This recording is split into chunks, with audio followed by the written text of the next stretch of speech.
this year, but I had special plans because I haven't been to the Festival de la Frayeur in a couple of years.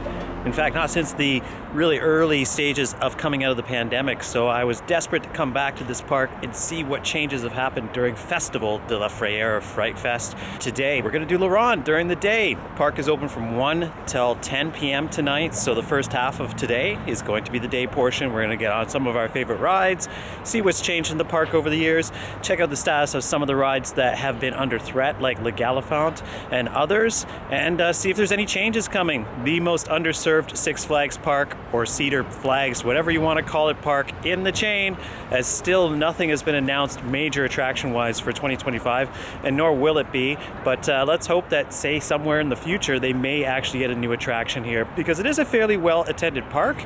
We're here early before the rope drop just to do a little visuals around, but yeah, it's always been well attended, La Ronde, so they're definitely underserved when it comes to attractions, and let's hope that that changes sometime soon. But for now, it's 2024, daytime, late in the season. In fact, they only have one more weekend after this. It's the close of the season here at La Ronde. More bumps ahead. It's been quite some time since I've been back. It's been over a year, but I've never been here for rope drop before. So every area is kind of blocked off to where you can go. Some people are going to go for Vampire, which is on this side. Some people are not going for Fort Edmonton, unfortunately. But we'll be there later for the Saloon. And then, of course, you have the lineup for Goliath here. It's quite deadly.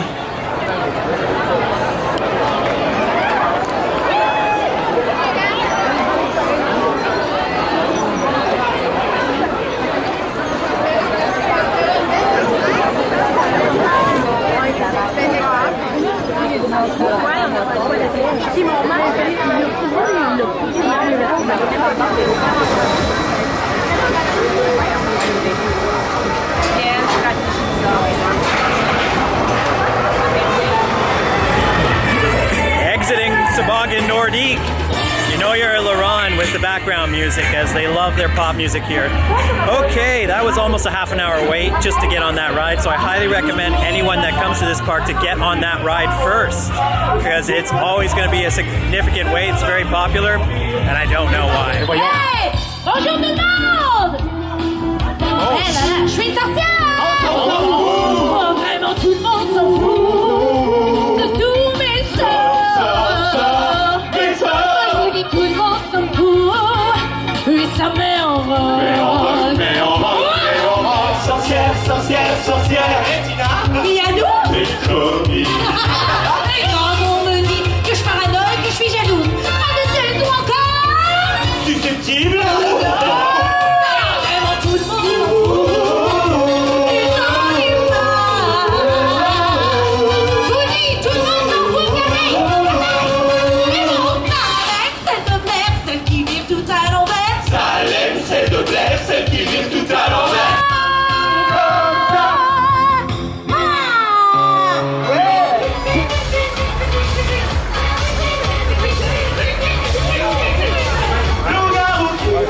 This is my first encounter with Canada's second best entrance to a roller coaster, and that would be Le Monstre's new head.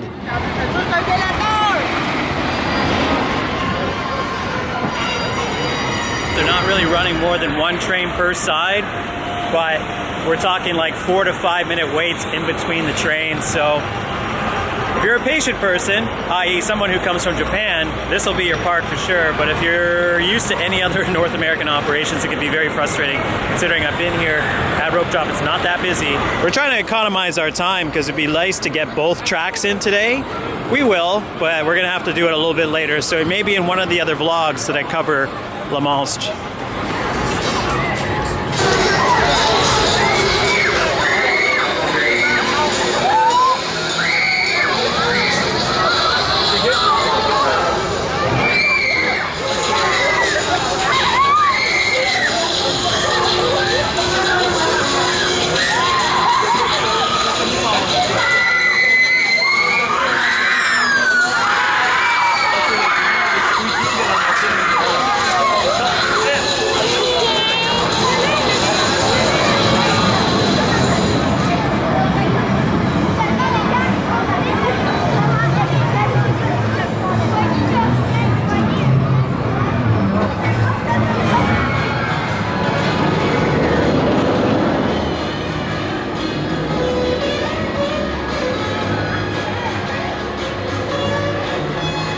I'm pretty sure I get to this area of the park every time, and then I lose heart because it's way busier here in the last hour that I've been here than I expected. And it's only going to get crazier because it is the Fright Fest.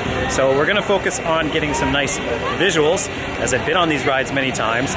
I don't think I have the patience really to wait an hour for Dragon behind me, even though it's one of the park's best rides. So we'll get some atmosphere. I'm probably going to go to the pub right now because that's going to do a lot more for my patience. Never a park in the world that tests your patience more than La Ronde, and the story continues.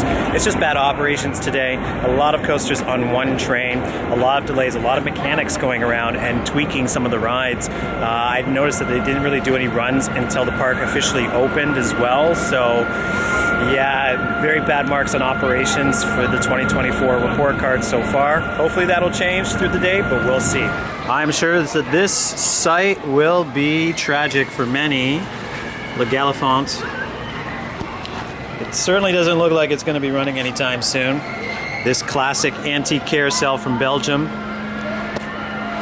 Although I like what they've done with it.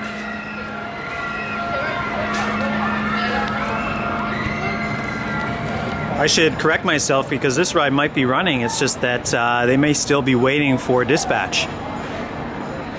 Just waiting for a dispatch. Determined.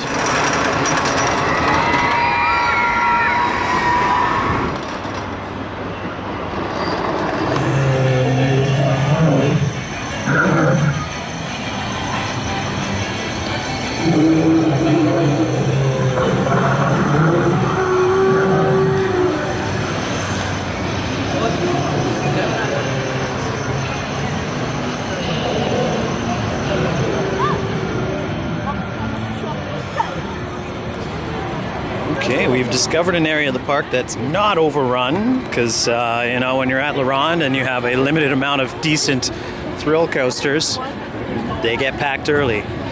Chaos, however, is open, so we're going to go on Chaos.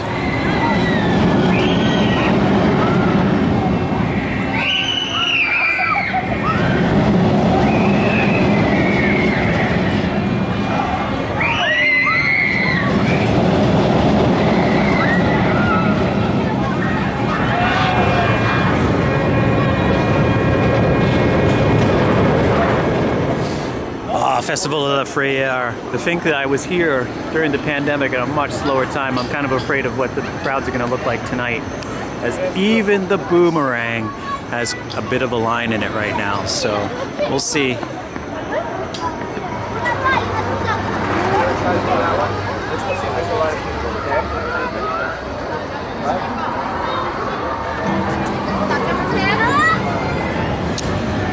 New for this year is Dino Park. It's pretty much a rebranding of the kids area here. I don't know if Pays de Rimbambelle exists anymore, but we're about to find out.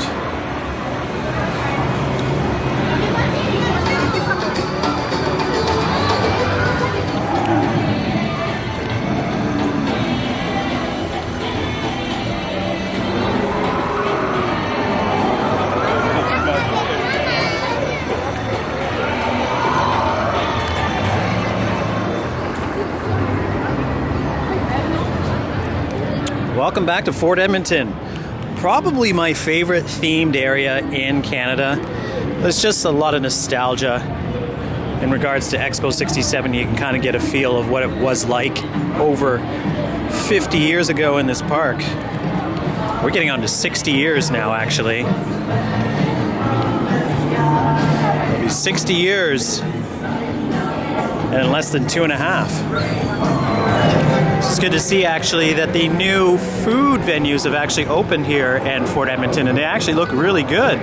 You have a chicken and waffles area here, La Pépite, La Pépite et La Guerre. Station burgers from Fort Edmonton. La Guerre looks actually pretty good, avec de la bière inside aussi. So yeah, maybe we'll go check it out right now. I would say there's been a significant refresh here actually, because I'm noticing even the pizza joint, Pizza Ronde, has had some changes done to it to freshen it up. And we got fin plus poutines, but the biggest change is that the display that was originally behind here, that was original to Expo 67, is now gone. The animatronics that used to be up there, unfortunately the whole display is now gone. So sadly, that is a part of this park's past that is now no more. Never a better place than my favorite dive bar in an amusement park, possibly in the world, but definitely in the top 3. Then here, the Saloon. No changes in the Saloon inside. I'll give you a little bit of look when I go out, but I figured I'd take this opportunity over my beer, which I'm probably going to have to, just because it's one of those days. I do know other vloggers that come to parks, like say their local park, and this isn't my local park, but it certainly kind of feels that way to me for the amount of times that I've been here in my own relationship with the park, which has been, despite the security issues, more positive than even my home park officially, which is Canada's Wonderland.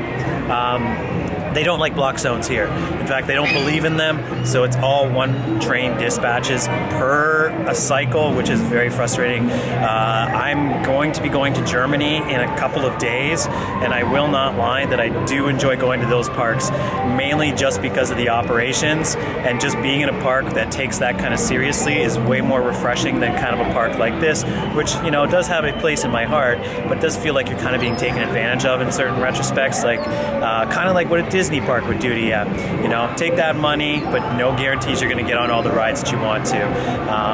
That being said, it's only 2 hours into a 9-hour day, so I shouldn't complain. I've been on 3 rides, and I'll probably get a good compliment, but yeah, it's operationally, it's just very frustrating. A lot of the attendants tend to kind of like are very lethargic. They look like they just don't want to be here. It looks like they basically are in school, and yeah, there's just a lack of energy that really a place like this is somewhat special as far as the amusement industry is concerned. It should really have yeah, better operations than that. And also, let's get some more trains on the tracks. Like, I know money is a thing, but I think that you'd have a lot more satisfied customers if you had more cycles and more runs going through on the rides. But that's just a brief thing. I'm gonna drink my beer and calm down. We'll see you in a bit.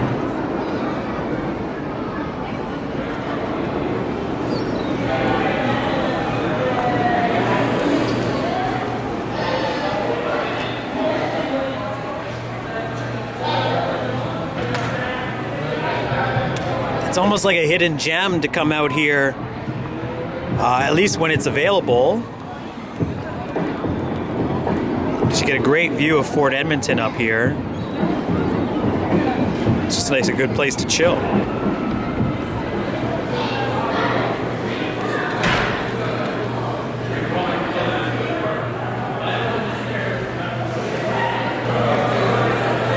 The Saloon still actually has its stage, which is kind of cool. A little bit of a break. We've been here 2.5 hours. Seems like longer since it's late in the day. It was a very weird start having the park open at 1, but it's Festival de la Frayeur, so it makes sense. We're now going to go to another section of the park that we haven't been to yet, which features some of my favorite rides, including Titan and Vampire, which hopefully might have some decent waits that we might get on.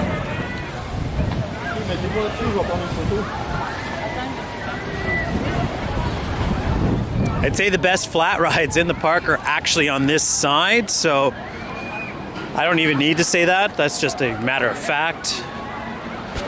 The former water park, Aqua Park, is now Thrill Park.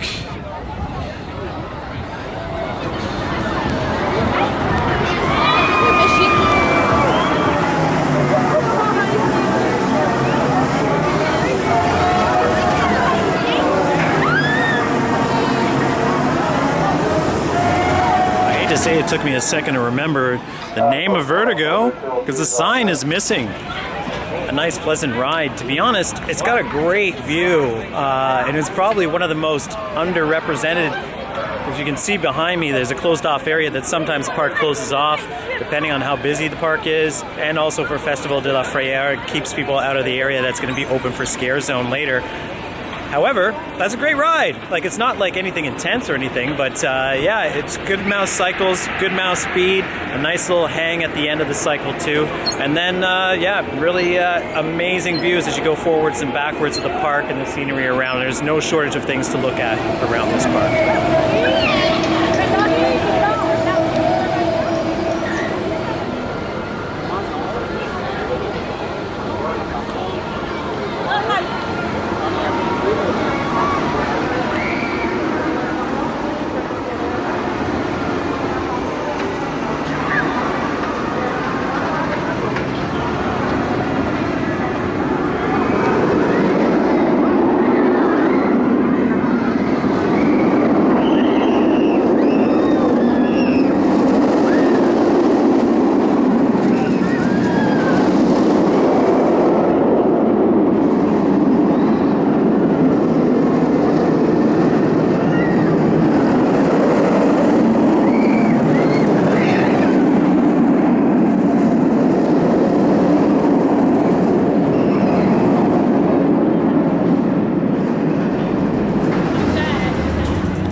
And then a visit to our favorite friend, for those of you that are fans of the channel that remember what happened here many years ago now. It is really one of the most idyllic entrances to any ride that I have seen. Sorry, but no Batman clone is worth that wait. So we'll see you, Vampire. I would love to get a ride on you this year, but I don't think it's gonna happen.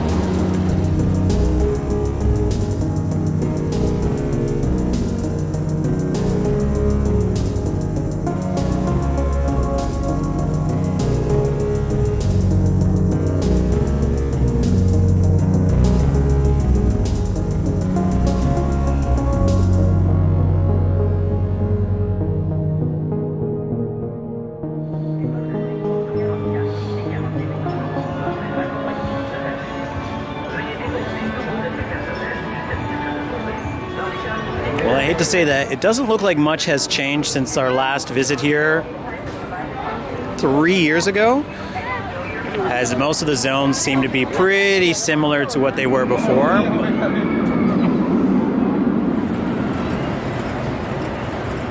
We already kind of touched on Le Goliath, and another long defunct and pretty much torn out attraction here is the monorail. The remnants of which are still up there. There's actually a train in the station, which I'm excited in the fact that that actually exists up there still. It'd be nice to finally sit in one for once, being the freak that I am for Expo 67 nostalgia. So sadly, not available quite yet, but maybe one day they'll do something interesting with this entrance. Legos.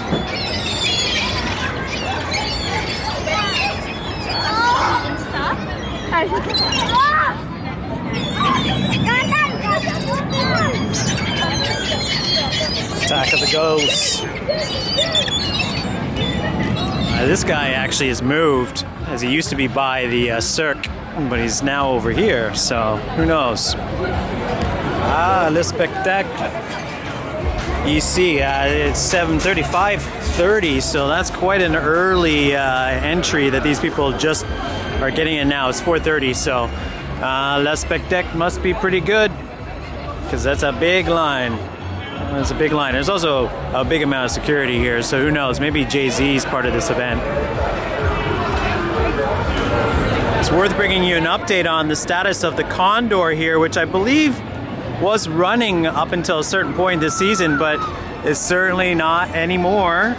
In fact, all the gating has been taken away. And you have the Condor sitting here idle, but it's no doubt it's due to be removed very soon, it looks like, because yeah, it's completely walled off. You can see construction equipment in here getting ready to remove it. Who knows what this space may take up next? It's not really in a great location for anything exciting, I hate to say it, but it's also in a bit of a heritage spot. But we shall see. It's already being disassembled. Yeah, no more Condor, unfortunately. Well, the lines are still pretty significant here, so I don't think I'll be going on anything. Even Tourbillon behind me has got a fairly big wait, probably at least a half an hour. So it's probably the most busy I've been at La Ronde for quite some time, which says a lot about the fact that this park deserves a little bit more respect from its parent company in order to get a real exciting attraction. It also needs another big attraction to kind of eat away at the crowds here, because yeah, the few good attractions that they have get a significant wait. You can spend most part of your day just trying to get on them here.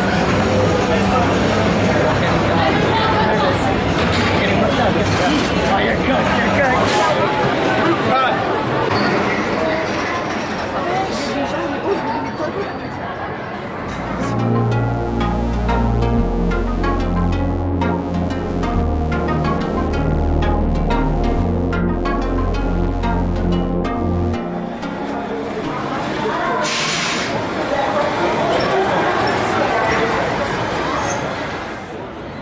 On the Beast, just finished a ride on the first course of Le Monstre. Great little ride on Le Monstre, anything but little. Actually a lot smoother and less rough than I remember it, so definitely quality. It is or the first parcours or the first track, so it's not as intense as the red track or course 2. But that's it for the vlog for the day portion today. Wasn't really full of any rides or anything, only got on 5 things. I was expecting a lot more. Hopefully that will happen maybe next year. La Ronde is a frustrating park. The operations are never the greatest. The amount of cycles and runs that the rides go through are never the greatest either. But if you're just coming here for the credits, I definitely recommend coming in June. And if you're coming for Festival de la Frayeur or any of their events, I suggest getting here early for them because they're always very popular. All right, well, we are all done here for the day at La Ronde and Festival de la Frayeur. I'm going to admit that there's not much different that I've seen on my early look here, so I'm gonna wrap my day. Now I do have a big trip planned in a couple of days, so I have to admit I'm not really that fussed about leaving the park early. In fact, I probably should recharge my batteries before that because I'm gonna get on a lot of bucket list rides, etc. Here I've been many times.